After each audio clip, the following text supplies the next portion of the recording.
खुलुमबाय स्टुडिय'आव दं आं उदांस्रि मोसाहारि मोनसेनि उनाव फिन गुबुन मोनसे इउपिपिएल दोलोनि जयनिं हाबाफारि दिनै सानसेयावनो खेबसेयैनो मोननै जायगायाव इउपिपिएल दोलोआव गोबां सुबुंफोरा जगदान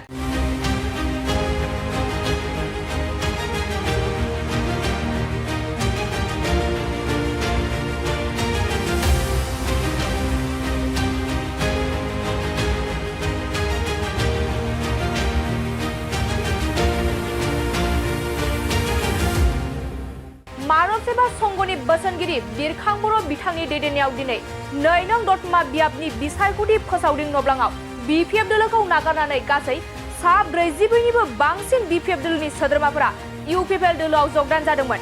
बेफोरबायदिनो आरोबाव बिथां मानव सेवा संघनि बोसोनगिरि बिरखां बर' बिथांनि दैदेननायावनो 1 नं क'क्राझार लकसभा बियाबनि सिङाव थानाय बैग्रिगुरि गामिनि बिपिएफ दोलोनि सोद्रोमाफोरजों लोगोसे गुबुन गुबुन राजखान्थि दोलोनि गासै 20निबो बांसिन सुबुंफोरा प्रमद बर' दैदेननाय इउपिपिएल सरकारनि खामानि मावनायखौ मोजां मोननानै इउपिपिएल दोलोआव जगदान जाफैनायखौ नुनो मोननाय जादों।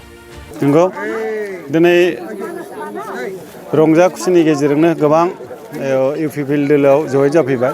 बिथांमोना गावसोरनो गोसो जानानै जोंखौ सिगांनिफ्रायनो लेंहरबाय थादोंमोन खिन्थु जों टाइम होनो हायाखै। दिनै फैबाय। दिनै फैनाय लोगो लोगो बिथांमोना गोबां खुसिनि गेजेरजों दिनैहाय जोंनि इउपिपिएल दोलोआव जगदान जाफैबाय। 26 जन जगदान जाबाय। ओमफ्राय गामिनि मानसिफ्रा फ्राय माखासेया जोंनि मानसिफ्रा इउपिपिएलनि ज' मोनसे फिसा मिटिं जालायनायनि गेजेरजों दिनै 26 जन जगदान जानाय जाहैबाय। नोंथांनि नुजाथिनायाव जे बावैसो सिगां दहायसो फुं समावहाय आरोबाव जानानै थांबावदोंमोन आरो नैबे समावबो जानायखौ नुनो मोनदों सार। उद्देश्यआ मा सार बिथांमोननिया?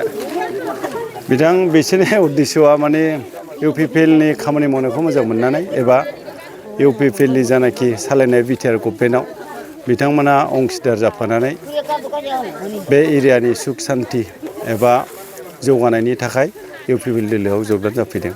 नैबे ओनसोल बा नैबे थासारि नैबे ओनसोलनि गामि गफाया सोब गोग्लैसोनाय गामि सार मा फोरमायगोन? नंगौ बे बैग्रिगुरि गामिसिम फैनायाव खावसेनिफ्रायनो बे लामायाव फैयै फैयै बे ससेनिफ्राय खोब गाज्रिथार। कालभार मोननैसो गोदान मावजानाय जाबाय बावैसोनो हान्थामेलानि थाखाय। थेवबाबो लामाया एसेबां मोजां जाजोबाखै। बियो नेक्स्ट नैबे जानाखि फाइनान्सियेल इयार बे फाइनान्सियेल इयारावहाय सेन्ट ग्रेभेलनि लामा मावजानायनि माबायाव दङ। बियो मावजागोन। बावैसोनो दा माखासे लिस्टफोरबो बानायगासिनो दं। हयथ' बियो इलेक्सननि उनावनो बे गोदानै माखासे सेन्ट ग्रेभेल लामा आरो कालभार फैदेरबावगोन। बे फैदेरनायाव बे लामायाव हमजानायनि मावफुंजानाय लामायाव दं।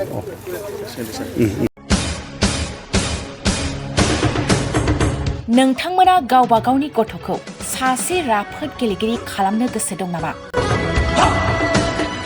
रायजोआरि हादरारि हादर गेजेर थाखोसिम गेलेगिरि खालामनो गोसो दंब्ला नोंथाङा गोबाव दा खालामसै। सासे राफोद रोंखा-राखा गेलेगिरि खालामनो थाखाय नोंथाङा जानजि खाफ्रादो आरो मुं थिसनहैदो।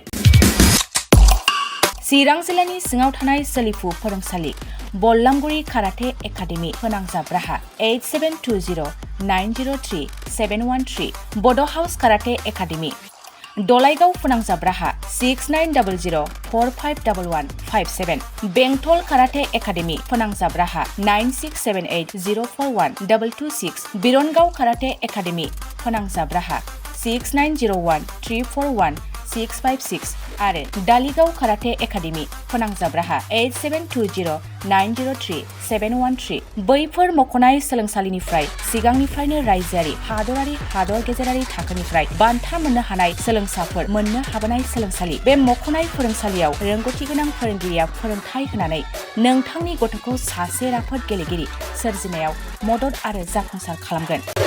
अब्ला मानोथो गोबाव खालामनो? थाबैनो मुं थिसनहैदो।